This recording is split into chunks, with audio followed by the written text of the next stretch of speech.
Your savings account is robbing you. Not in some abstract philosophical sense, in cold, hard math. Right now, the average big bank savings rate is 0.01%.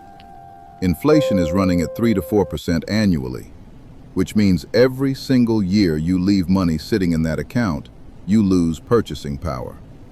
Not a little, a lot. And the worst part?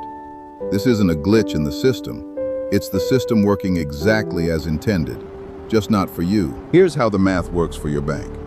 You deposit $10,000. The bank takes that money and lends it out as a mortgage at 7%, or a car loan at 9%, or a credit card at 24%. Your bank is using your money to make a 24% return, and they're paying you 0.01% for the privilege of using it. When the Federal Reserve raised interest rates to 5.25%, the highest in 20 years, what did JP Morgan Chase do with their savings rate? They left it at essentially zero. Wells Fargo, Bank of America, same story. The Fed rate went up. Your savings rate didn't, because it was never meant to. Let's run the actual numbers, because this is where it gets painful. You put $10,000 in a savings account, earning 0.01%. After 10 years, you have $10,010. $10 in interest, over a decade. Meanwhile, at 3% annual inflation, which is historically conservative, you need $13,400 to have the same purchasing power you had 10 years ago. You didn't just fail to grow your money. You lost $3,400 in real terms. Sitting still, doing nothing wrong, just trusting the system that told you a savings account was safe. Safe is not the same as smart. So why didn't banks pass the rate increases on to savers? Because they didn't have to. Big banks hold so much in deposits that they don't need to compete for your money. They already have it. The banks that did raise savings rates were the ones who had to fight for deposits. Online banks, credit unions, high-yield savings accounts.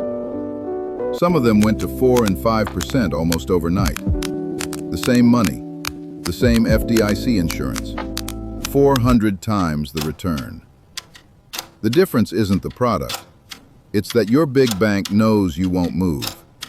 And statistically, they're right. Most people have had the same checking account since they were 18, and they will never switch. Now let's talk about what this actually costs you over a lifetime. The S&P 500 has returned an average of 10% annually for the last 90 years. Not every year. Some years it's down 20%. Some years it's up 30%.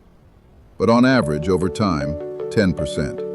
If you put $10,000 into a low-cost index fund and left it alone for 30 years, you'd have $174,000. If you put that same $10,000 in a savings account at 0.01%, you'd have $10,030. That's not a small difference. That's the difference between retiring with security and retiring with almost nothing. And it's not about picking the right stocks or timing the market. It's about not leaving your money in a system designed to keep it stagnant. So what do you actually do? If you need the money in the next 1 to 2 years, move it to a high-yield savings account or treasury bills. You'll get 4 to 5% with the same FDIC protection.